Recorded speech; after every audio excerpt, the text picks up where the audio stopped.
വഴിക്ക് ഇങ്ങനെ ഒരു കൊച്ചു ഗ്രാമമുള്ളത് നന്നായി. അത്യാവശ്യം വേണ്ട സാധനങ്ങൾ ചൊരുക്കൂട്ടാൻ പറ്റിയല്ലോ. ഇനി അങ്ങ് എത്തുന്നത് വരെ മനുഷ്യവാസമുള്ള സ്ഥലങ്ങളേ ഇല്ല. കുഞ്ഞിന് കുറച്ച് പാല് വാങ്ങണം.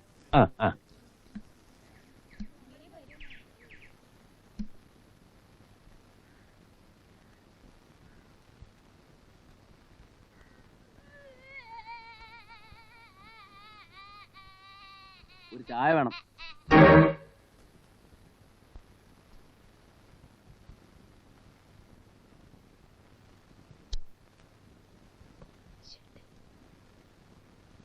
കുറച്ച് പാലും വേണം കൊണ്ടുപോവാൻ.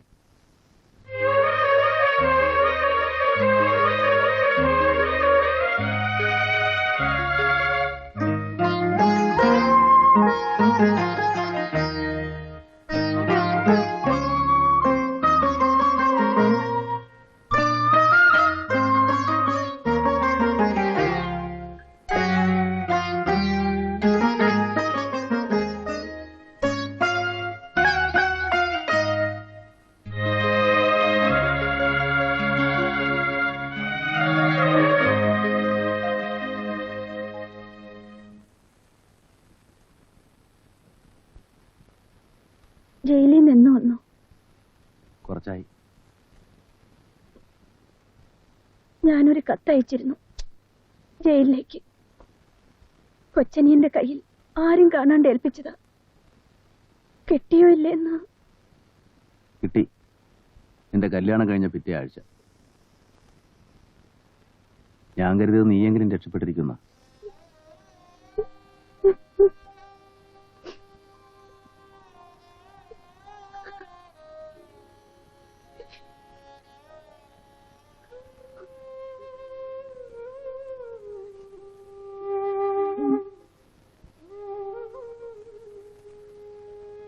അയാൾക്ക് എന്താ ജോലി?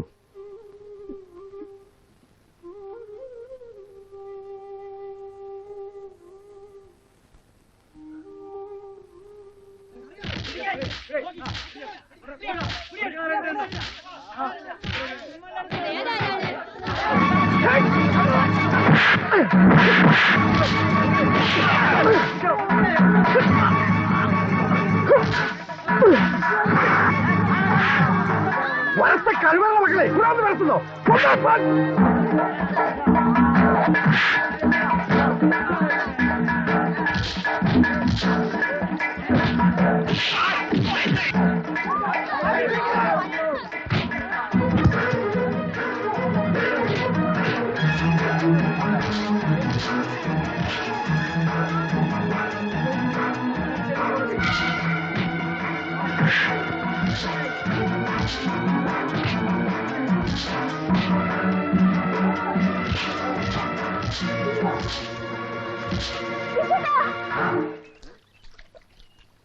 എടി, ഇത് നമ്മുടെ ചെല്ലപ്പച്ചേട്ടന്റെ മോളല്ലേ?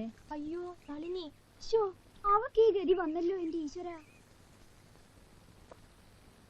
ഓഹോ, ഇവനാണല്ലോ ഇതിന്റെ പഴയ കാമുകൻ വിച്ചുവേട്ടൻ.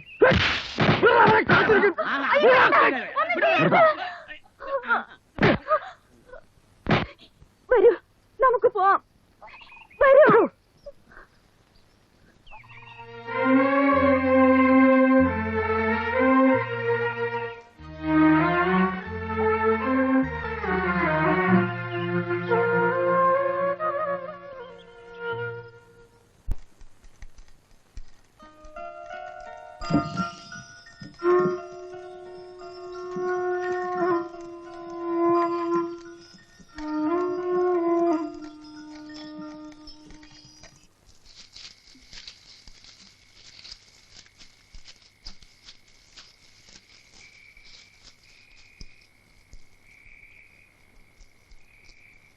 എങ്ങോട്ടടാ ഈ പന്നിയെ കൊണ്ട്?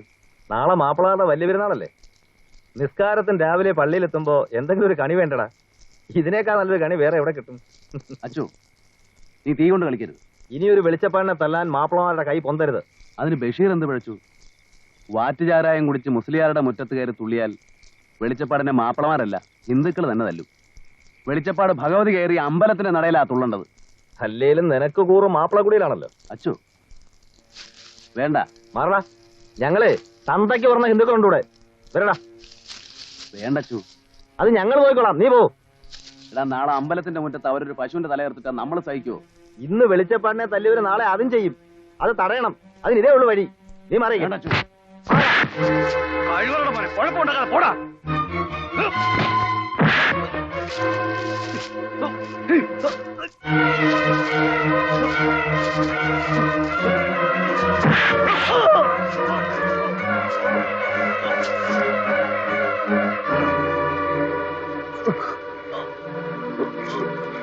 എടാ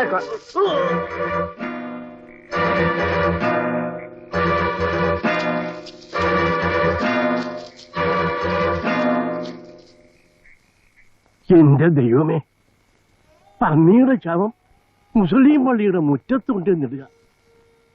അങ്ങനെ ആലോചിച്ചെന്ന് അറിഞ്ഞാൽ മതി ഇവിടെ ചോരപ്പുഴ ഒഴുകാൻ. നിന്റെ നാവിന്ന് ഇത് പുറത്തു പോകരുത്.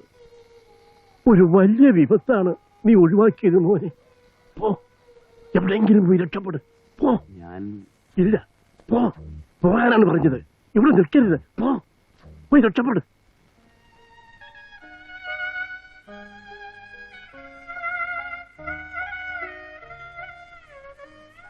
വീട്ടുകാർ മുഴുവൻ എതിർത്തിട്ടും ഞാൻ പിടിച്ചു നിന്നു. എല്ലാം സഹിച്ചു. എന്നിട്ടൊടുക്കം എന്റെ വിശുട്ടിനൊരു കൊലപാതകയായി. ഇനി വീട്ടുകാരോട് ഞാൻ എന്ത് സമാധാനം പറയും? എന്തിനാ വിശുട്ടിന് ഇത് ചെയ്തത്? എന്തിനാണെന്ന് കൊന്ന എനിക്കും മരിച്ചുപോയ അവനും അറിയാം. എല്ലാവരുടെയും മുമ്പിൽ ഞാൻ കൊള്ളരുതാത്തവൻ, കൊലപാതകി. നിന്നെ വിളിപ്പിച്ചത് യാത്ര പറയാനാണ്. ഏത് നിമിഷവും പോലീസിനെ പിടിക്കും. പിടിച്ചാൽ ശിക്ഷ കൊലക്കേറാണ്. ഇനി നീ വീട്ടുകാർ പറയുന്നതനുസരിക്കും. എനിക്ക് വേണ്ടി കാത്തിരിക്കില്ല. നാളെ ചിലപ്പോ ജയിലിൽ നിന്ന് തിരിച്ചു വന്നാൽ കൂടി എന്റെ നന്ദി ഒരു കൊലപാതകയുടെ ഭാര്യയാവണ്ട. അല്ലെങ്കിൽ തന്നെ തിരിച്ചു വരുമെന്നുള്ളതിന് എന്താ ഉറപ്പ്? നീ എങ്കിലും രക്ഷപ്പെടും.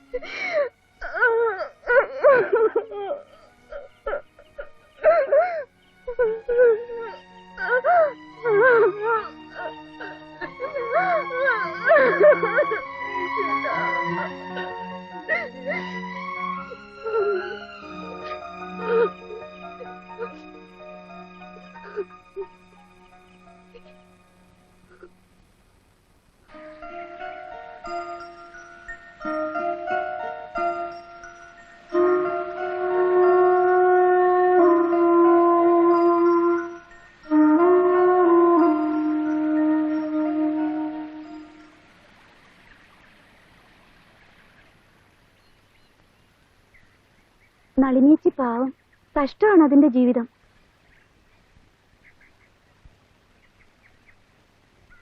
കഥകളൊക്കെ എനിക്കറിയാം. പിടിപ്പേടാണ് നളിനേച്ചി കാണിച്ചത്. കാത്തിരിക്കാനുള്ള മനസ്സുണ്ടായിരുന്നെങ്കിൽ ഈ ഗതി വരില്ലായിരുന്നു.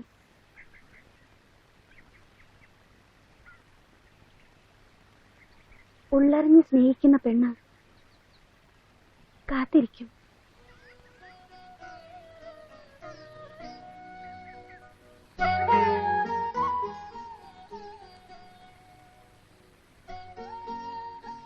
ഞാൻ കാത്തിരിക്കും.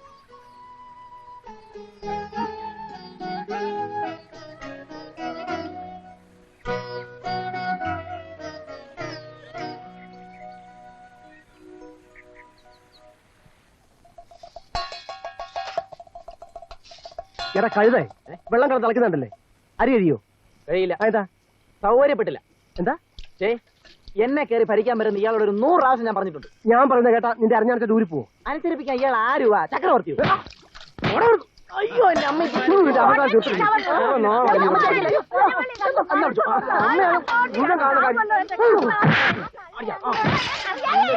രണ്ടും രാഹുലാലത്തുണ്ടായെന്നാ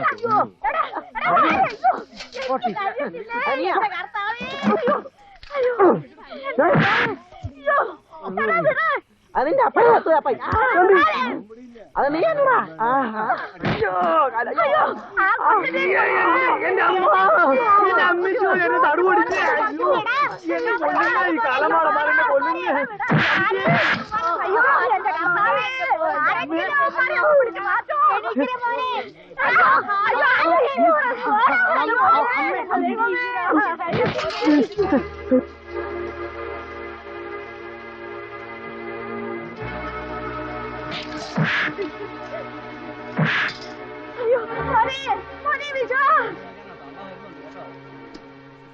എന്റെ പൊന്നു വീശുടാതാ, എന്റെ മക്കളെ തമ്മി തല്ലി താഴ്ന്നത് കണ്ടില്ലേ? ഒന്ന് പിടിച്ചു മാറ്റം. കുറെ കഴിയുമ്പോൾ തന്നെ നിർത്തിക്കോളും. എന്നാലും ഞാൻ പെറ്റുപോയില്ലേ മോനെ? വാ.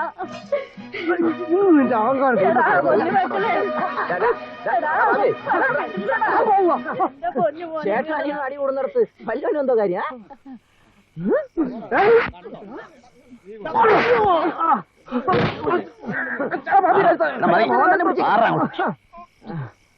കൈയും കാലം ധരിക്കുന്നുണ്ടെങ്കിൽ അതിന് വേറെ വഴിയുണ്ട്. ഇപ്പൊ പോയി തിന്നാൻ എന്തെങ്കിലും ഉണ്ടാക്കും. ഓടാ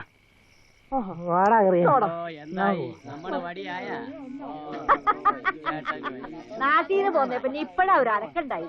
അടിയുടെ മക്കളെ അടിയുടെ സിനിമ കാണുന്ന പോലെ കണ്ട് രസിക്കായിരിക്കും.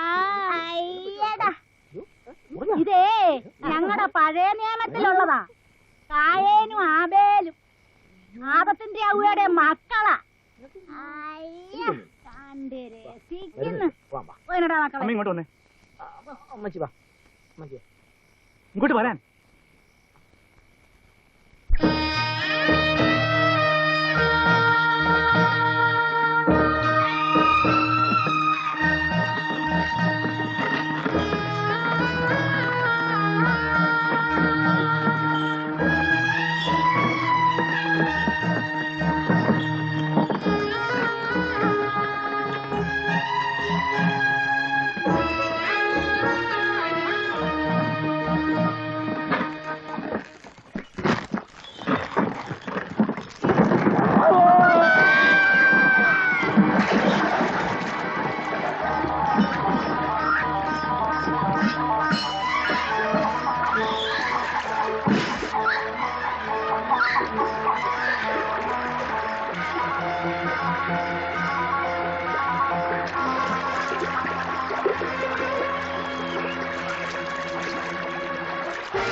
മോളെ